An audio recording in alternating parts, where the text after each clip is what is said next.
구약성경 950페이지 전도서 3장 1절입니다. 1절부터 11절까지 교독하실 텐데요. 한 절씩 교독하고 11절은 다 같이 함께 읽도록 하겠습니다. 범사에 기한이 있고 천하만사가 다 때가 있나니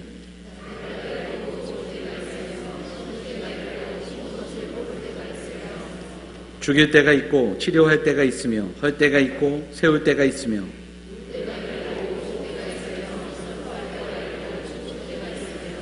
돌을 던져버릴 때가 있고 돌을 거둘 때가 있으며 안을 때가 있고 안는 일을 멀리할 때가 있으며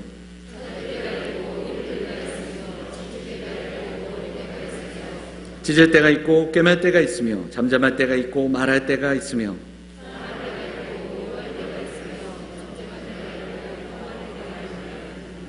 일하는 자가 그의 수고로 말미암아 무슨 이익이 있으랴.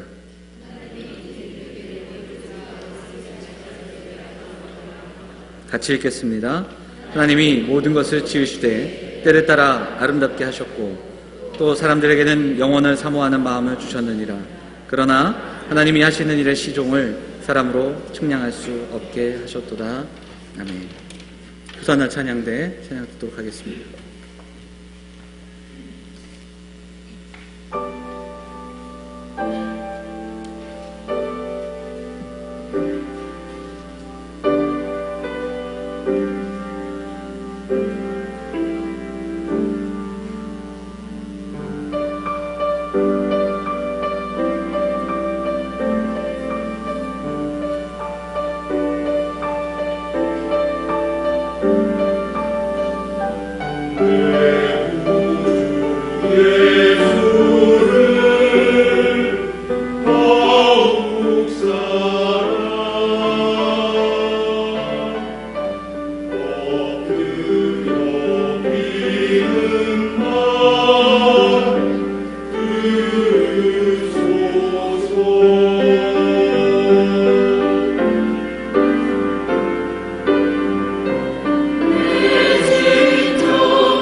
아멘. 네,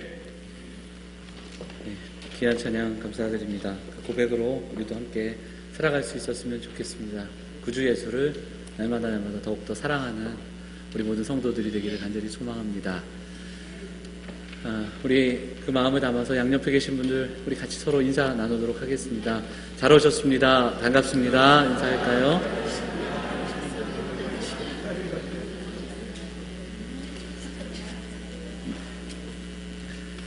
본문 말씀 의지해서 영원을 사모하는 마음이라는 제목으로 하나님 말씀을 나누도록 하겠습니다. 당나라, 중국의 당나라 때 있었던 일입니다.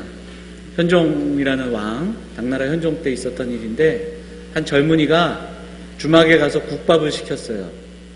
주막에 앉아서 이제 국밥을 주문하고 주막에 앉아가지고 신세 한탄을 하기 시작했습니다. 사는 게 왜 이런지 온통 마음대로 되는 건 하나도 없고 하면서 신세 한탄을 막 하고 있는데 옆에 할아버지 한 분이 오시더니 지그시 바라보시더래요. 근데 잘 모르는 분이 오니까 그냥 앉아 계시든 말든 국밥 시켜놓고 이 사람은 젊은 사람이 계속 자기 신세 한탄을 하기 시작한 겁니다. 그러다 잠이 들어버렸어요. 잠에서 깨니까 아주 의리의리한 저택에서 살고 있었습니다. 그리고 공부를 해서 과거급제하고 그리고 높은 벼슬길에 오르면서 승승장구하는 인생으로 살게 되었습니다. 10년 정도 황제를 보필하면서 큰 역할을 감당했고 그러다가 어느 날 역적 명단에 오르게 돼서 귀향길에 오르게 됩니다. 그래서 귀향 가서 10년을 또 살았대요. 그러다가 다시 복원이 돼서 정권이 바뀌면서 이 사람이 다시 돌아와서 다시 큰 자리를 얻게 되고 그러면서 80이 될 때까지 아들 5에 그 손자 10명을 거느리며 이렇게 살다가 생을 마감합니다. 생을 마감하고 눈을 떴더니 어디예요? 주막이에요. 주문한 국밥은 아직도 나오지도 않고 국밥은 아직도 나오지 않았답니다. 근데 거기서 그 할아버지가 옆에서 보더니 웃으시면서 그게 인생입니다. 그게 인생이야. 인생이다. 그런 거야. 뭐 이렇게 했다는 얘기.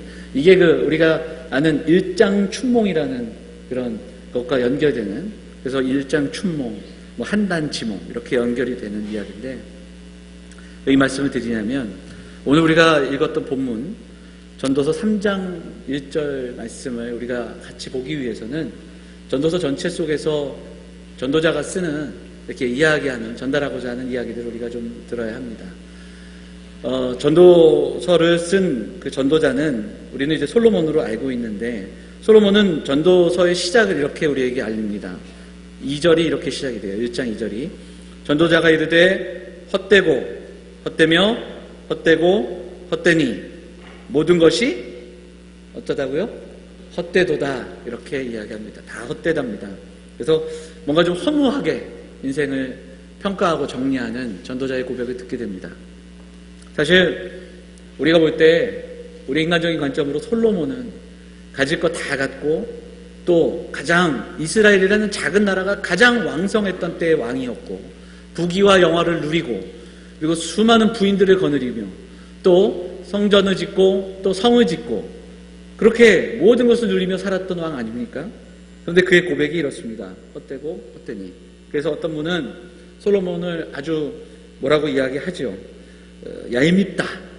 그래서 막 자기는 할 거 다 하고 나서 헛되고 헛되니 모든 게 헛되도 좋으니 솔로몬처럼만 살아봐도 원이 없겠다. 뭐 이렇게도 얘기하시는 분이 계시더라고요. 근데 세월이 지나면서 이제 솔로몬의 눈가에 주름이 잡히고 노후를 바라보며 인생을 되돌아볼 때 탄식을 들려주는 거죠. 그러면서 이야기를 하는데 이 전도서의 이야기는 탄식으로 끝나지 않습니다. 그래서 전도서를 읽어 나가면서 전도자가 이야기하는 그 탄식이 또 다른 소망으로 나아가는 발걸음도 우리가 보게 되는 거죠. 조금 정리를 해보자면 전도서 1장을 보면 솔로몬이 삶의 유익함과 그리고 더 많은 것들을 좀 얻어보기 위해서 힘썼던 일이 있습니다. 허무하지 않게 살기 위해서 지식에 대한 욕구를 채우려고 합니다.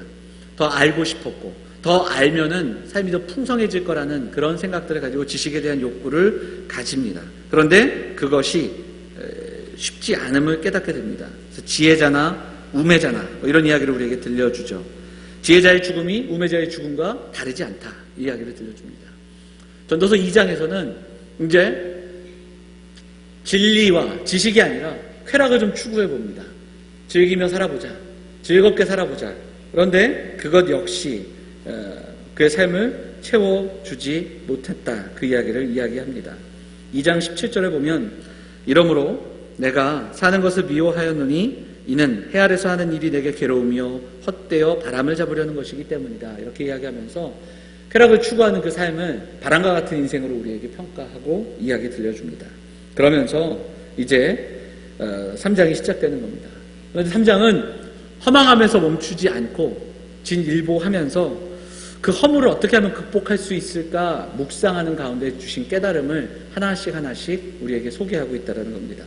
자, 3장 1절이 어떻게 시작이 됩니까? 다시 한 번만 읽어보도록 할까요? 3장 1절 같이 읽겠습니다. 범사에 기한이 있고 천하만사가 다 때가 있나니, 이렇게 시작하면서 때에 대한 이야기가 나오죠. 이런 때가 있고 저런 때가 있고 쭉 이야기합니다. 개역개정 말고 이전 성경을 찾아보면 1절이 이렇게 되어 있습니다. 천하의 범사가 기한이 있고 모든 목적이 이룰 때가 있다. 어찌 보면 지난 성경의 번역이 좀 더 우리에게 다가오는 그런 이야기가 있는 것 같아요. 뭐냐면 세상에는 기한이 있고 때가 있다. 그리고 분명하게 모든 것에 목적이 있다라는 이야기를 들려줍니다. 평범하지만 분명한 진리를 우리에게 말씀해주고 있는 거예요. 그러면서 인생에게는 때가 있다. 시작하면서 2절부터 쭉 때에 대해서 이야기하죠. 날 때가 있고 죽을 때가 있고 이러면서 때를 이야기하는데 첫 번째는 생명에 관한 때를 이야기합니다. 날 때와 죽을 때, 그리고 심을 때와 이렇게 쭉 이야기하죠.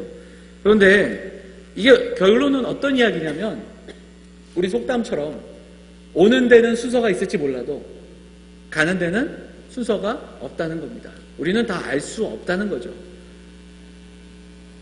나이가 많아 또 지병이 있어서 그렇다고 해서 일찍 세상을 떠나는 게 아니라는 거예요. 다 때가 있는데 여러분 이게 진짜인지 저도 잘 모르겠는데 어쨌든 프랑스에서 있었던 일을 말씀을 드릴게요. 어떤 할머니가 사셨대요. 90세 할머니가 사셨는데 아주 이쁜 집에서 혼자 사신 거예요. 90세 할머니가 참 이쁜 집에 사는데 옆집 아저씨, 이웃 아저씨가 훨씬 젊겠죠. 이웃 아저씨가 그 할머니랑 이제 교제를 막 이렇게 이야기를 하면서 친해지다가 할머니하고 제안을 하면서 서로 제안을 했는데 어떤 제안을 했냐면 할머니가 90세니까 할머니한테 월 100만 원씩 드리는 거예요. 할머니한테 월 100만 원씩 드릴 테니까 나중에 돌아가시면 그 집을 저한테 달라고. 근데 할머니가 흔쾌히 그걸 제안을 해서 그렇게 했대요. 자, 그런데 문제는 여기서부터 시작이 돼요. 1년이 지나고 2년이 지나도 할머니가 계속 살아계신 거예요. 10년이 지났어요. 근데 할머니 건강하세요. 100세를 넘기셨습니다. 또 10년이 지났네? 그런데 또 그때까지도 건강하셨대요. 이 할머니가 122세까지 사셨답니다. 그리고 그 이웃이 먼저 죽었습니다.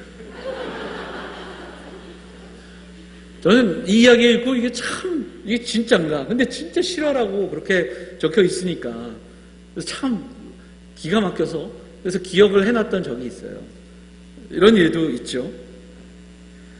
이 생명에 관한 문제가 이런 거예요. 이런 거래를 하는 것도 참 웃기기도 하지만 그 사람이 이렇게 될 거를 알았겠습니까? 90세 되신 할머니가. 그런데 이런 부분이 있어요. 오늘 전도자가 이야기해 주는 게 바로 그런 거예요. 순서가 없는 거죠.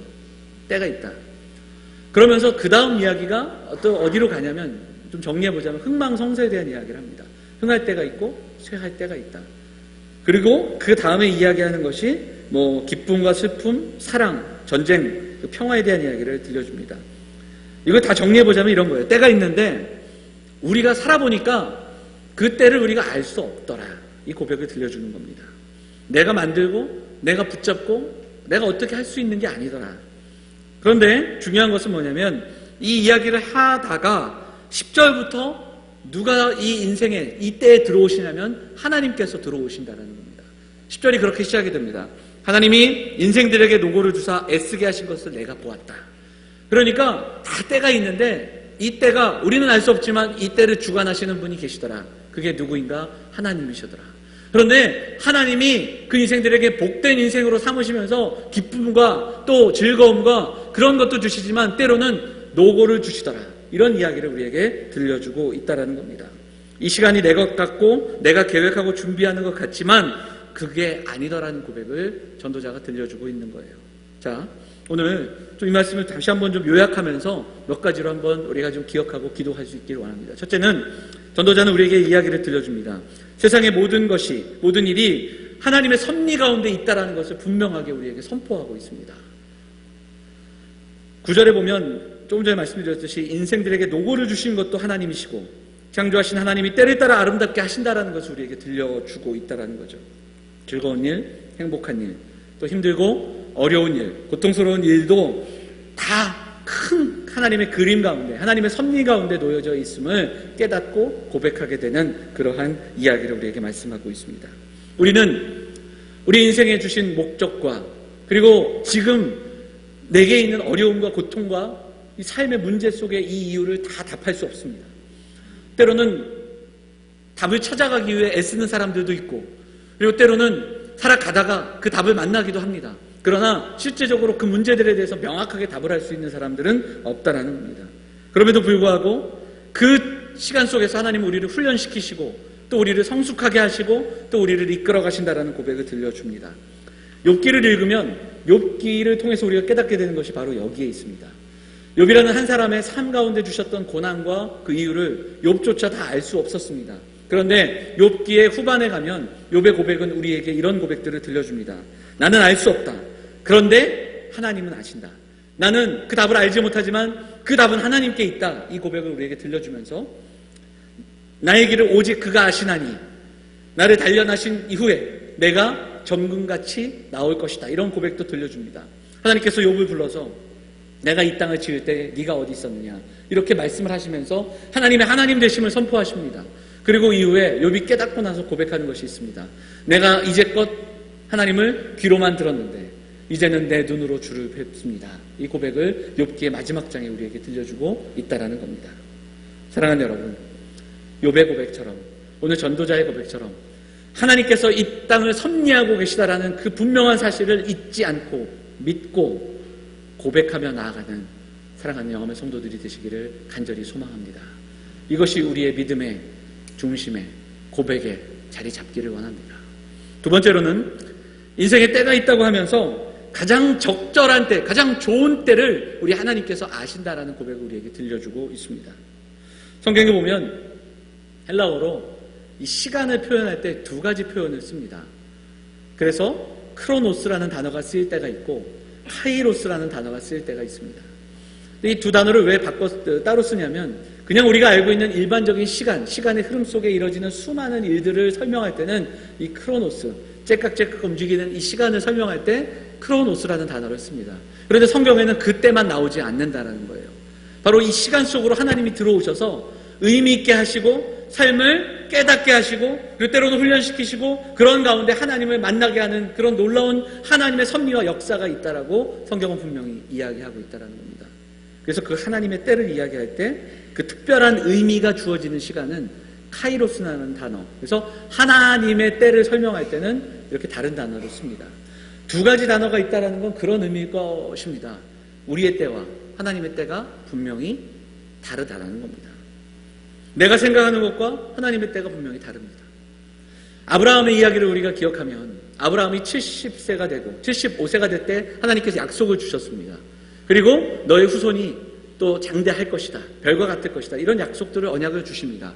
그런데 1년이 지나고 2년이 지나도 아무런 그 약속의 증표가 보이지 않습니다. 그리고 90세가 되던 해에 아브라함은 어떤 일을 이루냐면 하나님의 약속을 이루기 위해 자신이 아내의 종이었던 하갈을 통해서 이스마엘을 얻습니다. 그리고 이것이 약속의 성취라고 그때까지만 해도 믿습니다. 그런데 하나님께서 아브라함을 찾아오셔서 너는 내 앞에서 좀 완전해야 되지 않겠느냐, 완전하라, 이 말씀을 여러 번 들려주시고 13년 동안 하나님이 아브라함에게 침묵하시는 장면이 나옵니다. 그리고 나서 100세가 됐을 때 하나님은 아무것도 할 수 없던 아브라함과 사라에게 그 약속대로 이삭을 허락하시는 그 장면이 창세기에 나오죠. 창세기에 보면 요셉에 대한 이야기를 보아도 어린 요셉이 형들에게 버림받고 애국으로 팔려갑니다. 아주 오랫동안 고통받고 또 감옥에서 모함받아서 감옥으로 가면서 거기서 많은 생활을 합니다. 그 하루하루의 삶이 얼마나 곤욕이었겠는가. 그리고 꿈을 해석해주면서 요셉은 그 감옥에서 풀려나갈 것을 기대합니다. 그런데 그럼에도 불구하고 감옥에서 나오지 못합니다. 그런데 30이 되던 해에 누가 꿈을 꿉니까? 바로가 꿈을 꾸는 거예요. 그리고 그 바로의 꿈을 아무도 해석해주지 못할 때 요셉이 해석하면서 그리고 이후에 그 애굽의 일을 총괄하는 총리의 자리까지도 나아가게 되는 이야기와 역사가 담겨 있습니다. 그런데 요셉은 이 모든 일들을 깨닫지 못하다가 나중에 가족들을 만나게 되고 그리고 아버지를 만나는 자리에서 분명히 이야기합니다. 하나님이 하셨습니다. 하나님이 나를 여기까지 오게 하셨고 하나님이 먼저 가게 하셔서 이 모든 일들을 이루셨습니다. 창세기 45장, 50장을 통해서 그 이야기를 우리에게 계속 들려줍니다. 심지어는 하나님이 악을 선으로 바꾸셔서 이렇게 행하셨습니다. 이런 고백을 들려주고 있다는 겁니다. 아브라함과 함께 하셨던 그 긴 시간, 그리고 침묵의 시간도 있었습니다. 그리고 요셉의 고난 가운데서도 날마다 함께 하심으로 형통케 하시고 그리고 그 이후에 요셉의 삶을 통해서 하나님의 크신 그림을 완성하시는 그 하나님의 이야기가 성경에도 나온다라는 사실입니다. 사랑하는 여러분, 우리의 인생도 마찬가지입니다. 하나님이 이끌어 가시는 그 놀라운 큰 그림 속에 우리가 놓여져 있습니다. 아브라함의 13년, 아니 20년, 30년의 삶이 지금 우리에게도 있고 요셉의 그 암흑과 같은 그 10년이 넘는 세월이 우리에게도 있을 수 있습니다. 그럼에도 불구하고 우리가 신앙으로, 믿음으로 나아간다는 것은 오늘 우리의 삶을 인도하시고 가장 좋은 때와 적절한 때를 인도하시며 우리의 삶을 인도하시는 그 하나님을 믿는 사랑하는 성도들이 되어야 할 줄 믿습니다. 절묘한 타이밍에 따라 한치의 오차 없이 우리는 실수하고 우리는 변덕 많고 우리는 안타까운 마음으로 그렇게 발버둥치며 살아가지만 우리 하나님은 실수 없으신 하나님임을 성경은 말씀하고 있다는 겁니다. 우리가 그 하나님을 신뢰하고 믿는다면 하나님의 일하심을 기대하며 하나님의 타이밍을 기대하며 그 하나님을 믿으며 그 섭리 아래 오늘도 인내하며 사랑하며 살아가는 성도들이 되어야 할 줄 믿습니다.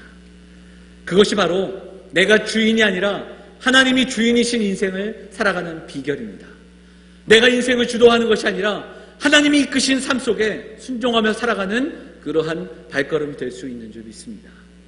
사랑하는 영혼의 성도들이 그 놀라운 그 은혜의 삶 안으로 하나님의 섭리 안으로 한 걸음 더 나아가시는 믿음의 사람들 다 되시기를 주님의 이름으로 축원을 드립니다.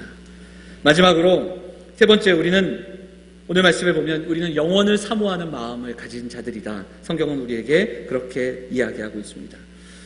지금까지 말씀드렸지만 때가 이렇게 있고 또 시기가 있고 인생이 놓여져 있을 때 그때를 우리가 아무도 조정할 수 없지 않습니까? 그럼에도 불구하고 우리의 인생 가운데 찾아오셔서 우리에게 하나님이 주신 마음이 있는데 그것은 바로 영원함을 사모하는 마음이다. 이렇게 성경은 이야기하고 있습니다. 우리 살아가면서 무수히 많은 질문들을 던집니다. 그리고 그 질문에 대한 답을 찾으려고 하죠. 철학이 바로 그런 학문이기도 하고 그 외에도 많은 학문들과 많은 사람들이 그 답을 찾아가려고 합니다.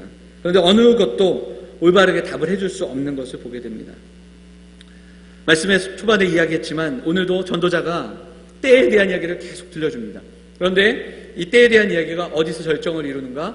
바로 10절 말씀부터 이 때와 시간에 하나님이 찾아오심으로 그 때에 어렵고 힘든 일이 있지만 이 모든 일들을 허락하시고 우리에게 허락하시고 인도하신 하나님, 그래서 하나님이 인생들에게도 노고도 주시더라.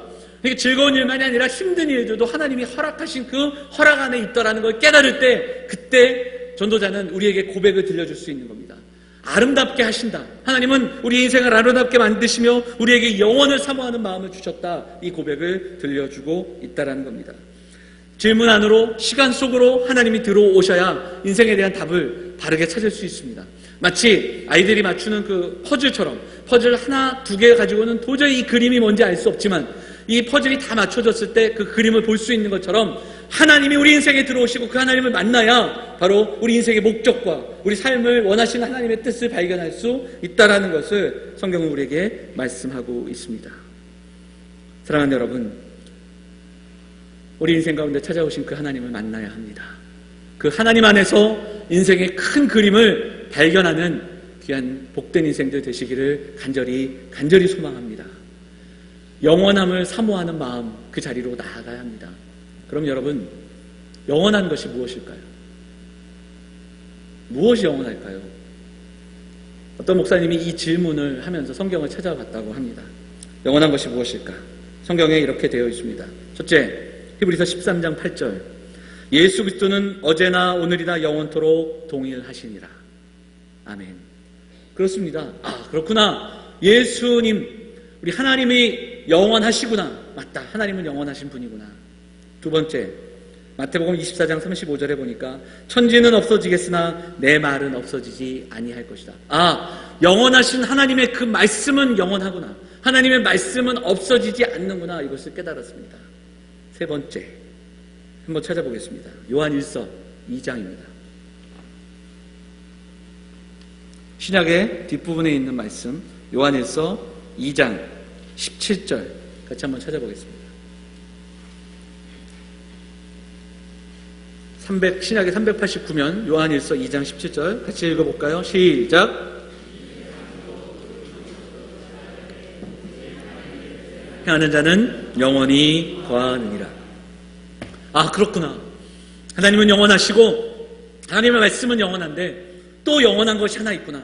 그 영원하신 하나님의 말씀, 그 하나님의 말씀을 힘입어 그 뜻대로 살아가는 자는 영원히 거할 수 있구나. 이것을 깨닫게 되었다라고 이야기합니다.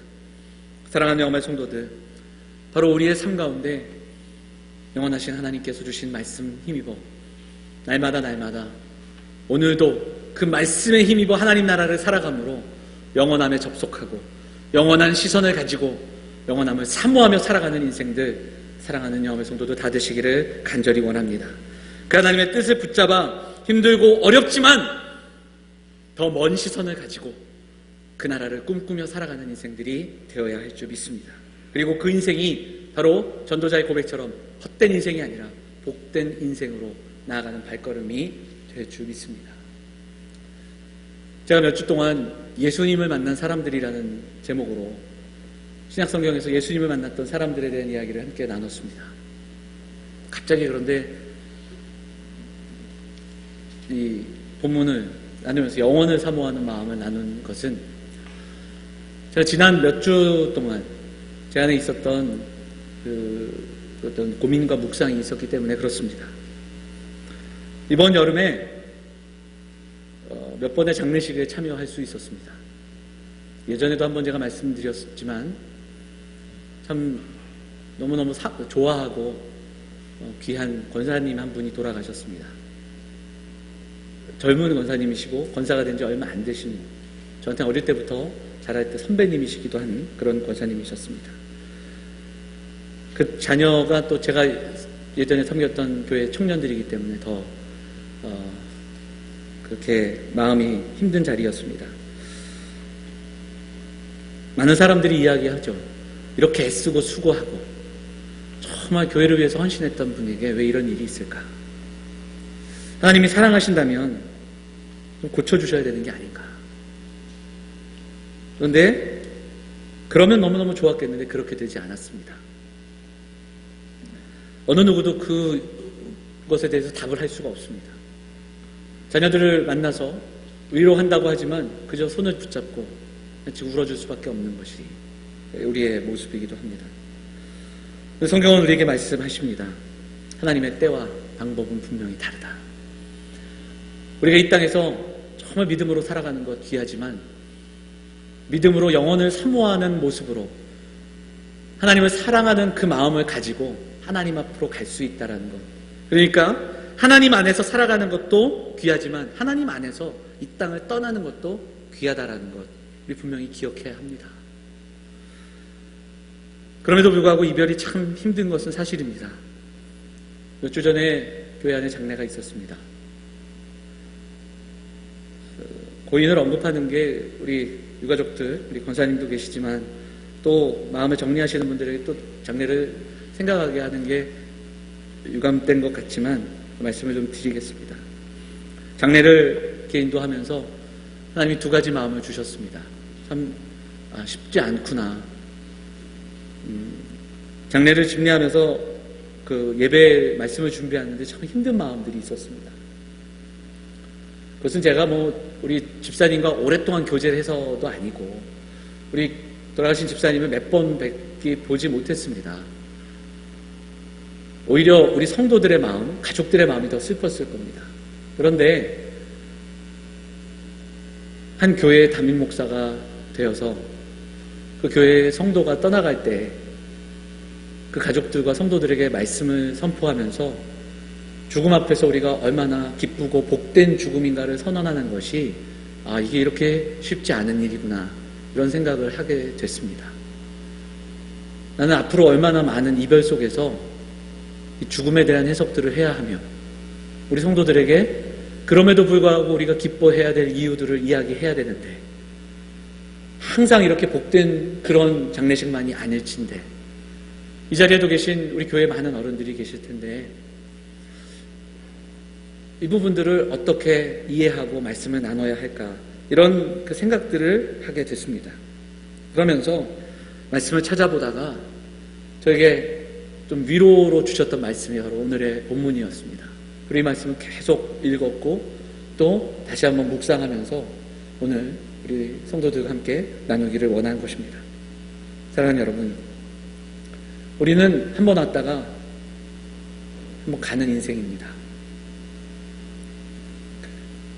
우리는 누구나 하루하루를 받아서 쓰는 사람이다, 이런 글귀를 읽어본 적이 있습니다. 어느 누구에게도 내일이 보장되어 있지 않고 누군가의 표현대로 하면 우리는 죽음을 향해 걸어가는 사람들이라는 표현까지도 있습니다. 말씀을 전하면서 오늘 좀 너무 무거운 말씀을 전하는 것 같지만, 그런데 여러분, 우리가 몇 주 동안 살펴본 예수님을 만난 사람들이라는 주제를 한번 생각해 보십시오.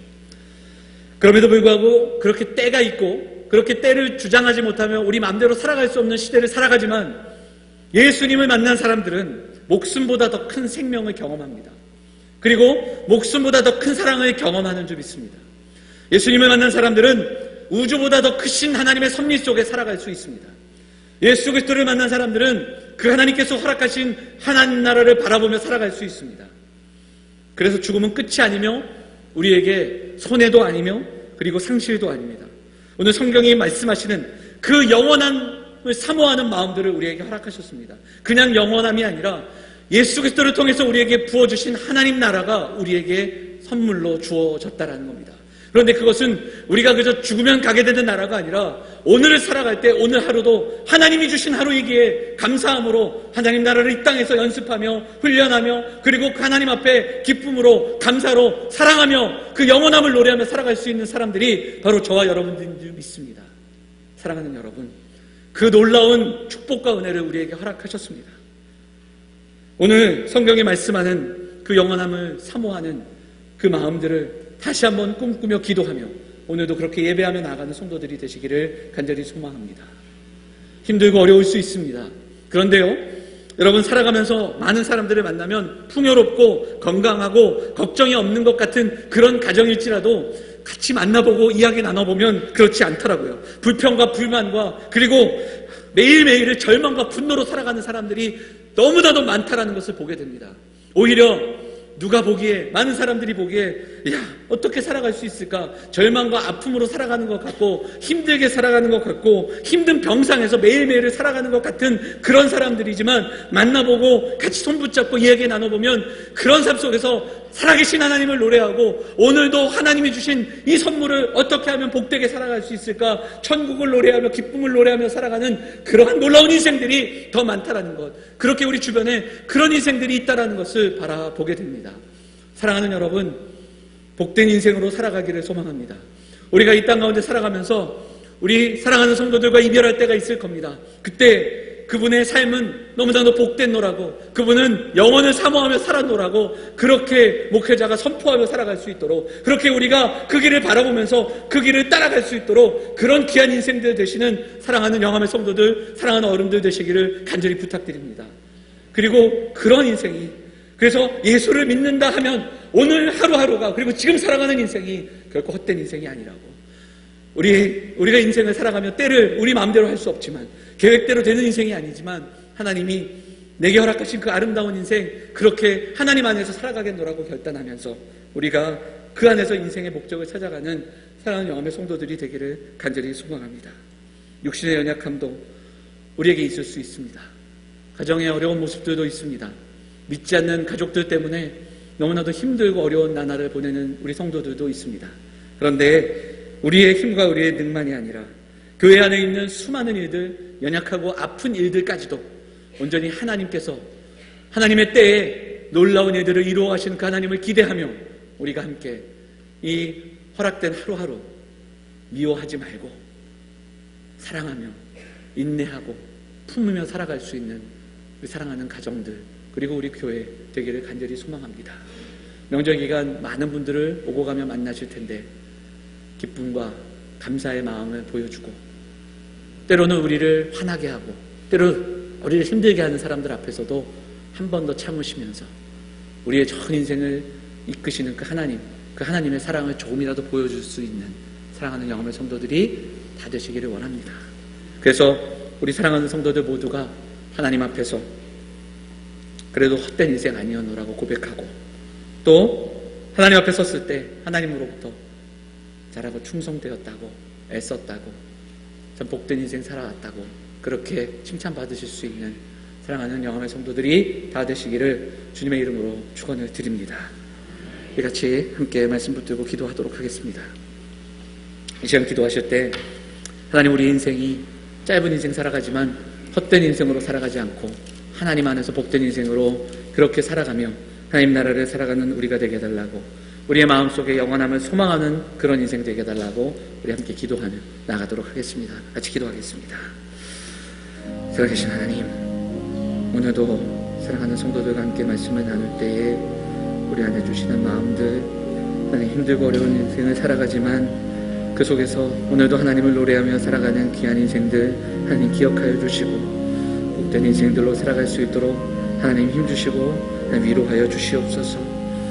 명절을 맞이하며 오고 가는 발걸음 속에 하나님 복된 이야기들, 사랑의 이야기들 나누게 하시고, 하나님 그 속에서 온전히 하나님만을 노래하며 찬양하는 그러한 삶의 모습들이 고백되어질 수 있도록 하나님 인도하여 주시옵소서.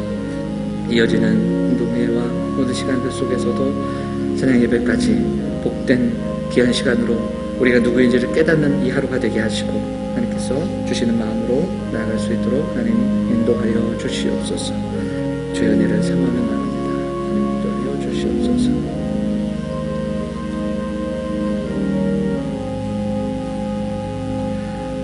살아계신 하나님 아버지, 오늘 이 아침에 우리에게 주신 말씀 붙들고 하나님 다시 한번 우리가 일어서고 우리 인생이 헛된 인생이 아니라 복된 인생으로 살아갈 수 있기를 결단하며 나가는 발걸음 될 수 있도록 하나님 인도하여 주시옵소서. 무엇보다도 하나님의 뜻을 이루어가며 하나님의 때를 살아가고, 그리고 영원함을 소망하는 인생들이 될 수 있도록 은혜를 베풀어 주시옵소서.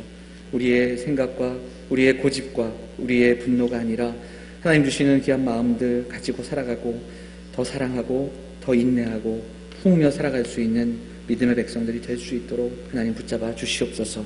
더 이상 근심과 불안의 모습들이 아니라 이 땅에서도 평강과 소망과 기쁨의 삶을 날마다 경험하며 오늘을 살아가는 성도들이 될 수 있도록 인도하여 주옵소서. 명절을 앞두고 있습니다. 만나는 모든 이들에게 하나님의 사랑을 전할 수 있도록 인도하여 주시고, 먼 곳으로 가는 성도들의 발걸음도 지켜주셔서 하나님께서 이 명절 귀하고 복된 명절로 우리가 지낼 수 있도록 하나님 인도하여 주시옵소서. 예배 후에 공동회의가 있습니다. 하나님께서 은혜를 주시고 귀한 일꾼들을 마음을 모아 세울 수 있는 시간들이 될 수 있도록 인도하여 주옵소서. 하나님 앞에 나오며 또 우리의 삶을 드리고 또 예물을 드린 사랑하는 성도들의 손길 위에 은혜를 더하여 주시고, 하나님 우리의 삶을 통해 또 하나님 앞에 쓰임받는 인생들이 될 수 있도록 하나님 인도하여 주시옵소서. 한 주 동안의 삶 속에서 날마다 영원한 그 나라를 꿈꾸며 소망하며 오늘도 그 하나님 나라를 살아가는 귀한 믿음의 백성들의 발걸음이 될 수 있도록 인도하여 주옵소서.